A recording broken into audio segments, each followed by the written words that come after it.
1986 അന്ന് ഇന്റർനെറ്റ് ഇല്ല, TV ഇത്രത്തോളം ഫേമസ് അല്ല, DVD ഇല്ല, VCD ഇല്ല, VCP ഇല്ല, VCR ഇല്ല. മാഗസീനിന്റെ പിന്തുണ മാത്രമുള്ള ഒരു കാലഘട്ടം. സൂപ്പർ സ്റ്റാർ ആവുന്നതെന്ന് അതാണ് ഈ ദൈവനിശ്ചയം എന്നൊക്കെ പറയുന്നത്. അതാണ് ആ പടമൊക്കെ റിലീസാവുന്ന സമയത്ത് തമ്പിച്ചായൻ്റെ ടെൻഷൻ, ലാലേട്ടൻ്റെ ടെൻഷൻ, നമുക്ക് എല്ലാവർക്കും. അതായത് അന്നൊക്കെ ഒരു പടം റിലീസാകുമ്പം സത്യം പറഞ്ഞാൽ ആ റിലീസ് ആ ദിവസങ്ങളിലൊക്കെ ഡയറക്ടേഴ്സും ഹീറോസിൻ്റെയൊക്കെ ആ ടെൻഷനും ആ BP ഒക്കെ ഒന്ന് കാണണം കേട്ടോ. പിന്നെ ലാലേട്ടനും വരീഡായിട്ടുണ്ടായിരുന്നു ആ പടത്തിൻ്റെ കാര്യത്തിന്. കാരണം തമ്പിച്ചായൻ പറയും ആ പടം റിലീസിൻ്റെ സമയത്തൊക്കെ ലാലേട്ടൻ ഭയങ്കര പാവം ടെൻഷനായിരുന്നു എന്ന് പറയും. പക്ഷേ അതാവുന്ന സക്സസ് ആയി, അല്ലെങ്കിൽ ഒരു ഷോ അല്ലെങ്കിൽ 2 ഷോ കഴിഞ്ഞതിന് ശേഷമുള്ള ആ ഒരു അനൗൺസ്മെൻറ്റ്, തമ്പിച്ചായനൊക്കെ നമ്മൾ ഷൂട്ടിംഗ് സ്ഥലത്ത് ഫോൺ ചെയ്തിട്ട് പടം ഹിറ്റാണ് അംബിക എന്നൊക്കെ പറയുമ്പോൾ ആ ഫോണിൽ കൂടെ തന്നെ ആ മനുഷ്യൻ്റെ സന്തോഷം അതൊക്കെ നമുക്ക് ഫീൽ ചെയ്യാമായിരുന്നു. അന്ന് അംബിക സൂപ്പർ സ്റ്റാർ ആയപ്പോൾ പിന്നെ ആണ്. പക്ഷേ എങ്കിലും നമ്മൾ തമിഴൊക്കെ അഭിനയിച്ചുകൊണ്ടിരിക്കുമ്പോഴാണ് വരുന്നതെങ്കിലും, പക്ഷേ ആ ഫിലിമിൻ്റെ ഒരു ഹിറ്റിൻ്റെ ഒരു ഇതിൽ നമ്മളും കുറേ നാളൊക്കെ ഒരു സ്റ്റൈലൊക്കെ ഒരുപാട് ഹിറ്റുകൾ ഉണ്ടായിട്ടുണ്ട്.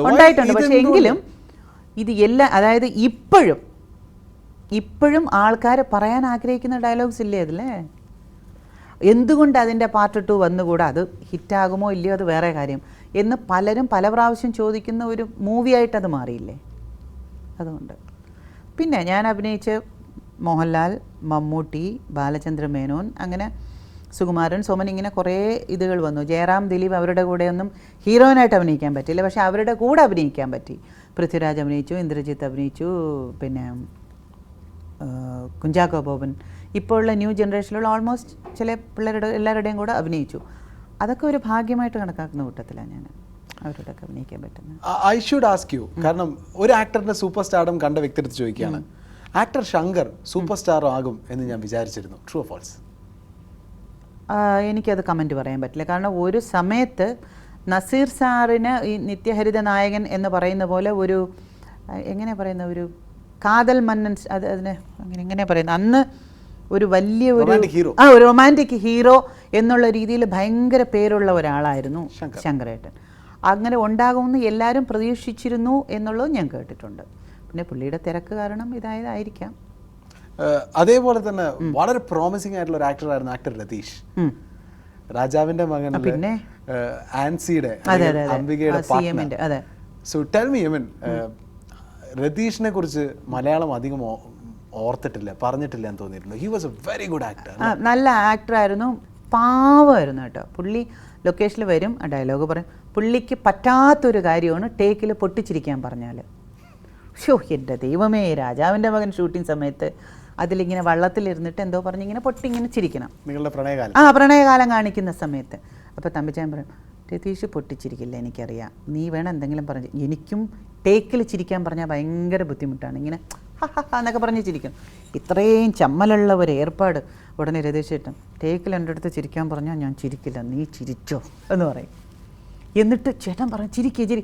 നമ്മൾ വർത്തമാനം പറഞ്ഞുകൊണ്ടിരിക്കുന്നതാണ് ഷൂട്ട് ചെയ്തിരിക്കുന്നത്, അല്ലാതെ ചിരിക്കുന്നതൊന്നുമില്ല. അത് ചിരിക്കുന്നതൊക്കെ ഭയങ്കര ആർട്ടിഫിഷ്യലായിട്ടാണ് നമുക്ക് പറ്റുന്നത്, ഒറിജിനലായിട്ട് ചിരിക്കാനേ പറ്റില്ല. രതീഷ് ചേട്ടൻ പറയും, എന്ത് ആക്ഷൻ പറഞ്ഞാലും എനിക്ക് ഓക്കെയാണ്, ചിരിക്കാൻ മാത്രം എന്നെ കൊണ്ട് പറയരുത് എന്ന് പറയും. പക്ഷേ നല്ലൊരു ആക്ടറായിരുന്നു, കൂടെ വർക്ക് ചെയ്യാനൊക്കെ വളരെ സുഖമുള്ള ഒരു ആർട്ടിസ്റ്റായിരുന്നു. ബാലചന്ദ്ര മേനൻ ആണ് എൻ്റെ ലൈഫിൻ്റെ ടേണിംഗ് പോയിന്റ്. ഒരു കണക്കിന് നോക്കിയാൽ എൻ്റെ ഏറ്റവും കൂടുതൽ ഹിറ്റ് പടങ്ങൾ ഞാൻ വർക്ക് ചെയ്ത് പുള്ളിക്കാരൻ്റെ കൂടെ തന്നെയാണ്. മണിയൻപിള്ള, അണിയാത്ത വളകൾ. കാരണം അണിയാത്ത വളകൾ, ആ കൂവുന്ന സോങ്ങൊക്കെ എന്നെ അങ്ങ് ഒരുപാട് ഫേമസ് ആക്കി ആ പടം. ഇഷ്ടമാണ് പക്ഷേ നന്ദിനി കുട്ടിയെക്കുറിച്ച് പറയാത്ത ആൾക്കാരില്ല.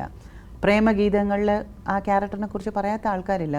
കുടുംബപുരാണം, പിന്നെ കുടുംബപുരാണം സത്യനന്ദിക്കാട് ഡയറക്ഷൻ, പിന്നെ ഞാൻ പറഞ്ഞ കേൾക്കാത്ത ശബ്ദം.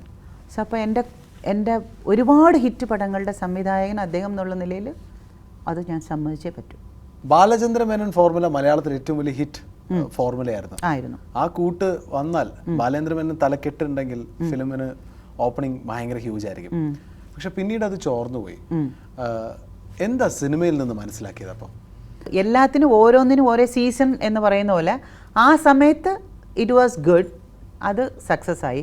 കുറേ കഴിഞ്ഞപ്പോൾ സ്റ്റൈൽ ഡിഫറെൻ്റ് ആയി തുടങ്ങിയപ്പോൾ അത് വേണ്ട എന്ന് പ്രേക്ഷകർക്ക് തോന്നിയത് കൊണ്ടായിരിക്കും അങ്ങനെയുള്ള ഇത് വന്നപ്പോൾ അയ്യോ ഇത് പഴയ സ്റ്റൈലല്ലേ എന്ന് അവർ ഒതുക്കാൻ തുടങ്ങിയത്. അങ്ങനെ ഒരു ഫീലിംഗ് എല്ലാ സീനിയർ ആക്ടേഴ്സിനും ഉണ്ടോ? അതായത് സീനിയർ ജനറേഷൻ ആക്ടേഴ്സിന് ഇപ്പോൾ അതിപ്പോൾ കുറച്ച് മുമ്പ് എൻ്റെ അടുത്ത് ചോദിച്ചില്ലേ, മോഹൻലാലും മമ്മൂട്ടിയുടെയും കൂടെ ഹീറോയിനായിട്ട് അഭിനയിക്കാൻ വിളിച്ചാൽ താല്പര്യമുണ്ടോ എന്ന് ചോദിച്ചു. താല്പര്യമുണ്ട്, പക്ഷേ ഞാൻ അവരോടൊപ്പം ഹീറോയിനായിട്ട് വർക്ക് ചെയ്യുന്ന രീതിയിലുള്ള ക്യാരക്ടേഴ്സ് ഉണ്ടാകാൻ സാധ്യതയില്ല. കാരണം ഇപ്പോഴത്തെ ട്രെൻഡ് അനുസരിച്ചും ഇപ്പോഴത്തെ സ്റ്റൈൽ അനുസരിച്ചുമുള്ള കഥകളെ ഇനി വരുള്ളൂ. അതിന് ഒരു പക്ഷേ അംബിക ആ റോൾ ചെയ്താൽ ശരിയാവില്ല. സോ അപ്പോൾ അതാണ് ഞാൻ പറഞ്ഞത്, കാലത്തിന് അനുസരിച്ച് ഇപ്പോൾ പൊയ്ക്കൊണ്ടിരിക്കുന്ന ആ സ്റ്റൈൽ അനുസരിച്ച് മാറി ആ ഒഴുക്കിനോടൊപ്പം അങ്ങ് പൊയ്ക്കൊണ്ടിരിക്കുക. ഇപ്പോൾ എനിക്ക് എന്ത് ക്യാരക്ടർ ചെയ്യാൻ പറ്റുമോ അത് ചെയ്യുക, ഇപ്പോൾ ഏത് സ്റ്റൈലാണോ പൊയ്ക്കൊണ്ടിരിക്കുന്നത് അത് ചെയ്യുക. പക്ഷേ എങ്കിലും നല്ല സബ്ജക്റ്റ് കൊടുത്താൽ പ്രേക്ഷകർ അത് അക്സെപ്റ്റ് ചെയ്യും. അതിൻ്റെ ഉദാഹരണമല്ലേ ഇപ്പോൾ ലേറ്റസ്റ്റ് ഹിറ്റ്.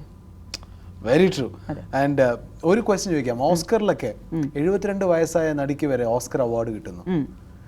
എന്തെങ്കിലും മലയാളത്തിൽ ഫോർസി ചെയ്യുന്നുണ്ടോ അംബിക? ദർ ഇസ് എൻ എറ ഫോർ മലയാളം ആക്ടേഴ്സ് അല്ലെങ്കിൽ ആക്ട്രസ് 40 കഴിഞ്ഞാലും നായിക പരിവേഷത്തിൽ വരാവുന്ന, ഒരു അവാർഡ് വിൻ ചെയ്യാവുന്ന, ആൾക്കാർ കാണാവുന്ന ഒരു ചിത്രത്തിലെ കാലഘട്ടത്തിലേക്ക് മലയാളം സിനിമയും വരണമെന്ന് ആഗ്രഹമുണ്ട്. ഈ ചോദ്യം എൻ്റെ മനസ്സിലും വന്നിട്ടുള്ളതാണ്. കാരണം ഓസ്കാറിലൊക്കെ ഇപ്പം മെർലിൻ സ്ട്രീപ്പിനൊക്കെ വന്നിട്ട് ഓസ്കാർ അവാർഡ് നോമിനേഷനൊക്കെ വന്നപ്പോൾ ഞാൻ ആലോചിച്ചു, അവർ മാർഗരറ്റ് താച്ചറായിട്ടൊക്കെ അഭിനയിച്ചപ്പോൾ ഞാൻ ആലോചിച്ചു, അങ്ങനെയുള്ള ക്യാരക്ടേഴ്സ് 40 കഴിഞ്ഞാലോ 45 കഴിഞ്ഞാലോ 50 കഴിഞ്ഞാലോ അങ്ങനെയുള്ള ക്യാരക്ടേഴ്സ് വെച്ച് എന്തുകൊണ്ട് ഇപ്പോഴത്തെ ആൾക്കാർക്ക് സ്ക്രിപ്റ്റ് എഴുതിക്കൂടാ? അങ്ങനെ എഴുതിക്കൂടാ എന്ന് നമ്മളൊരു പ്രൊഡക്ഷൻ്റെ അടുത്തോ അല്ലെങ്കിൽ ഒരു ഡയറക്ടർ അടുത്തോ ചോദിക്കുമ്പോൾ അവർ ആദ്യം പറയുന്നത് എന്താണെന്നറിയോ? ചേച്ചി സാറ്റലൈറ്റ് എന്നും പറഞ്ഞൊരു വേർഡ് എടുത്ത് അങ്ങ് മുമ്പോട്ടിടും. ഈ സാറ്റലൈറ്റാണ് ഇപ്പോഴത്തെ തലവര നിശ്ചയിക്കുന്നതെന്നുള്ള രീതിയിലാണ് ഇപ്പോൾ സിനിമ പൊയ്ക്കൊണ്ടിരിക്കുന്നത്. അപ്പോൾ സാറ്റലൈറ്റിൻ്റെ കാര്യം പറഞ്ഞിട്ടാണ് ഈ പ്രൊഡ്യൂസേഴ്സിന് ചങ്കടിപ്പ് കൂടുന്നത്. അപ്പോൾ അങ്ങനെ ഒരു ഫിലിം അപ്പോൾ എൻ്റെ അടുത്ത് ഒരാൾ ഇപ്പോൾ നിങ്ങൾ ചോദിക്കുകയാണ്, അങ്ങനെ ഒരു ഫിലിം ചേച്ചി ചെയ്യുന്ന രീതിയിലുള്ള ഒരു നല്ല ക്യാരക്ടർ വന്നു കഴിഞ്ഞാൽ റെമ്യൂണറേഷനൊക്കെ കോംപ്രമൈസ് ചെയ്ത് വർക്ക് ചെയ്തുകൂടെ? സാറ്റലൈറ്റിൻ്റെ റിസ്ക്കും ഇതൊക്കെ പ്രൊഡ്യൂസർ എടുക്കുന്നുണ്ട്, തയ്യാറാണ്. അങ്ങനെ ഒരു ക്യാരക്ടർ വരട്ടെ, വന്നാൽ തീർച്ചയായിട്ടും ഞാൻ ചെയ്യും. സിൽക്ക് സ്മിത അവരൊരു വലിയ താരമായിരുന്നു. അവർ പോയതിന് ശേഷമാണ് അവരൊരു ഇതിഹാസമായി മാറിയത്. അവരുടെ സിനിമകൾ ഹിന്ദിയിലും മലയാളത്തിലും തമിഴിലും ഒക്കെ വരുന്നു. അംബിക എക്സ്പെക്ട് ചെയ്തിട്ടുണ്ടോ അംബികയുടെ ലൈഫ് സ്റ്റോറി ഒരു സിനിമയാവുന്നു? ഇല്ല, ഒരിക്കലും ഇല്ല. ഇതുവരെ അങ്ങനെ ആഗ്രഹിച്ചിട്ടുമില്ല, ആഗ്രഹവുമില്ല. കാരണം സിൽക്ക് സ്മിതയെക്കുറിച്ചൊരു പടം വന്നു എന്നൊക്കെ പറയുന്നത്, അങ്ങനെ ഒരു പടം വന്നു, ഹിറ്റായതുകൊണ്ട് അതിനെ നല്ല രീതിയിൽ പറയുകയാണ്. ആ വന്ന പടം ഫ്ലോപ്പ് ആയിരുന്നു എന്നുണ്ടെങ്കിലുണ്ടല്ലോ ഏറ്റവും ബോറായിട്ടുള്ള നിരൂപണം കിട്ടിയതിന് മനസ്സിലായി. ക്രിറ്റിസിസം ഏറ്റവും ബാഡായിട്ട്, പിന്നെ പോയി ഒരു പടം എടുത്ത് പിന്നെ അതങ്ങ് ഓടും എന്ന് അവന്മാരങ്ങ് വിചാരിച്ചു എന്ന് പറഞ്ഞിട്ട് ഏറ്റവും ചീപ്പായിട്ട് ക്രിറ്റിസിസം കിട്ടിയതിന് ഹിറ്റായതുകൊണ്ട് രക്ഷപ്പെട്ടു. നാഷണൽ അവാർഡ് വരെ എത്തിയതുകൊണ്ട് അല്ലെങ്കിൽ ഇല്ല, അങ്ങനെ ഒരു ഓട്ടോബയോഗ്രഫി ഒന്നും അല്ല എന്നെക്കുറിച്ച് ഒരു ഇത് എടുക്കണമെന്ന് അങ്ങനെയൊന്നും ഞാൻ ആഗ്രഹിച്ചിട്ടില്ല, ആഗ്രഹവുമില്ല. ഒരു ആക്ടറിന് സിൽക്ക് സ്മിത ഇതുപോലൊരു എറയിലെ ഒരു വലിയ താരമായി മാറി, ഒരു ആക്ടറിന് അങ്ങനെ ഒരു ഡാർക്ക് ഫേസ് അനുഭവിക്കേണ്ടി വരുമോ? ഒരു റോങ് ഇന്റൻഷൻ കോൾസ്, ഒരു കാസ്റ്റിംഗ് കൗച്ച്? എനിക്കറിയില്ല. കാരണം എനിക്ക് എൻ്റെ ജീവിതം വെച്ച് എനിക്ക് പറയാനൊക്കുള്ളൂ. എനിക്ക് മിസ്റ്റർ എക്സിനെ കുറിച്ചോ അല്ലെങ്കിൽ മിസ് ബിയെ കുറിച്ചോ എനിക്ക് പറയാനൊക്കില്ല. അംബികയെ സംബന്ധിച്ചിടത്തോളം, രാധയെ സംബന്ധിച്ചിടത്തോളം എനിക്ക് പറയാനൊക്കും. സിനിമയിൽ നിന്ന് ഇതുവരെ അസൂയ നിറഞ്ഞിട്ടുള്ള ചില ബിഹേവിങ് അല്ലെങ്കിൽ റൂഡായിട്ടുള്ള ചില ബിഹേവിങ് അങ്ങനെയൊക്കെ വന്നിട്ടുണ്ടെന്നുള്ളതല്ലാതെ ചീത്തയായിട്ടുള്ള ബിഹേവിങ് ഒരു സ്ഥലത്തുനിന്നും വന്നിട്ടില്ല. സിനിമയിലുള്ള ആൾക്കാരൊന്നും അത്ര ചീത്ത ആൾക്കാരൊന്നുമല്ല, എല്ലാം നല്ല മനസ്സുള്ള ആൾക്കാരാണ്. സിനിമയിലെ ഹീറോയിൻസിനെ പ്രൊജക്ട് ചെയ്യുന്ന സിനിമകൾ വരുമ്പോൾ, ഇത്തരം സിനിമകൾ വരുമ്പോൾ അങ്ങനെ ഒരു പ്രോജക്റ്റ് ചെയ്യുന്ന സിനിമകൾ വരുമ്പോൾ അതിൽ നെഗറ്റീവായിട്ട് കാണിക്കുമ്പോൾ വിഷമം തോന്നാറുണ്ട്. കാരണം ഓൾറെഡി സിനിമയിൽ അഭിനയിക്കാൻ പോകുന്നു എന്ന് പറയുമ്പോഴേ ടെൻഷൻ എടുത്തിരിക്കുന്ന ഫാമിലിയിൽ സിനിമയിലുള്ള ആൾക്കാർ സിനിമയെക്കുറിച്ച് തന്നെ അങ്ങനെ പറയുമ്പോൾ ആ ടെൻഷൻ കൂടുകയുള്ളൂ. സിനിമയെ കാണിക്കുമ്പോൾ അതുകൊണ്ടാണ് സിനിമ അഭിനയിക്കേണ്ട, ഈ TV ഷോയുടെ ഇതിന് പോയാൽ മതി, കോമ്പയർ ചെയ്യാൻ പോയാൽ മതി, അല്ലെങ്കിൽ ഈ ഷോ നീ ഇത് ചെയ്താൽ മതി എന്ന് പറയുന്നത്. അതിനൊരു ജസ്റ്റിഫിക്കേഷൻ ഇല്ല. സിനിമാക്കാർ തന്നെ സിനിമ എടുത്ത് സിനിമയെക്കുറിച്ച് കാണിക്കുമ്പോൾ ആ സിനിമയ്ക്കകത്ത് നായികയ്ക്ക് ഇങ്ങനെ ഒരു ഇത് വന്നു എന്നൊക്കെ പറയുമ്പോഴത്തേക്ക് നാച്ചുറലി മറ്റുള്ള ആൾക്കാർക്ക് അത് കാണുമ്പോൾ വിഷമം തോന്നും. ഇപ്പോൾ ഈ ഒരു മിസ്റ്റർ എക്സിൻ്റെ ഫാമിലിയിൽ നിന്ന് ഒരു കൊച്ചൊരു പടം അഭിനയിക്കാൻ ഇരിക്കുന്ന സമയത്തായിരിക്കും ഈ സിനിമ കാണുന്നത്, അപ്പോൾ പറയും അത് വേണ്ടാന്ന്.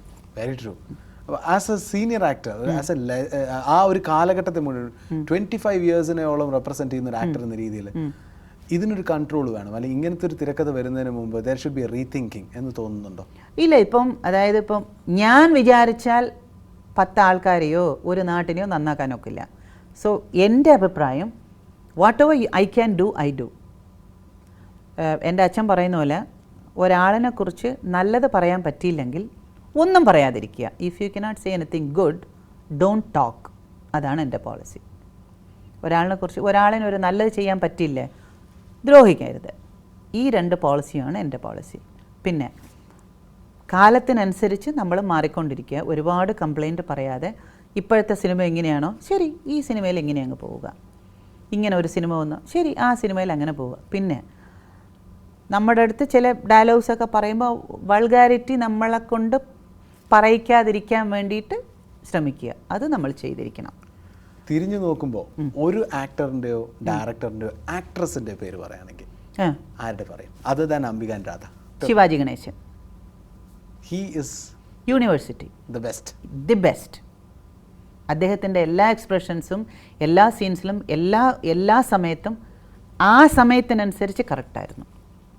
What is your contribution towards Malayalam cinema? 100 years of സിനിമയിൽ ഒരു വലിയ പാനൽ വിളിച്ചിരിക്കുകയാണെന്ന് വിചാരിക്കുക, അതിൽ അംബിക ഉണ്ടെന്ന് വിചാരിക്കുക, ഹോസ്റ്റ് ചോദിക്കുകയാണ് what is your contribution towards Malayalam cinema? അത് ചോദിക്കാൻ പാടില്ല. എന്നാലും അല്ല, ടോട്ടലി 100 years സിനിമയിൽ ഇത്രയും ലെജൻസ് ആയിട്ടുള്ള Naseer sir, Shivaji sir, Kannada Rajkumar sir, തെലുഗുലെ NTR, അക്നേനി നാഗേശ്വരറാവ് sir, ഇങ്ങനെയുള്ള ലെജൻഡറി ആൾക്കാരുടെ കൂടെ അഭിനയിക്കാൻ ആഗ്രഹിച്ച ഒരു ചെറിയ കുട്ടി വളർന്ന് വന്ന് ഇവരോടൊക്കെ അഭിനയിച്ച് ഞാൻ അഭിനയിച്ച പടങ്ങൾ അവാർഡ് വാങ്ങി ഹിറ്റായി ഓടി ഈ 100 വർഷം സിനിമയിൽ എന്താ പറയുന്ന 1ാം ക്ലാസ്സിലെ ഒരു ചെറിയ ബെഞ്ചിൽ എനിക്ക് ഇരിക്കാൻ പറ്റി എന്നുള്ളതാണ് എൻ്റെ contribution. You are a legend, ma'am. Thank you very much. Thank you. It has been a great interview.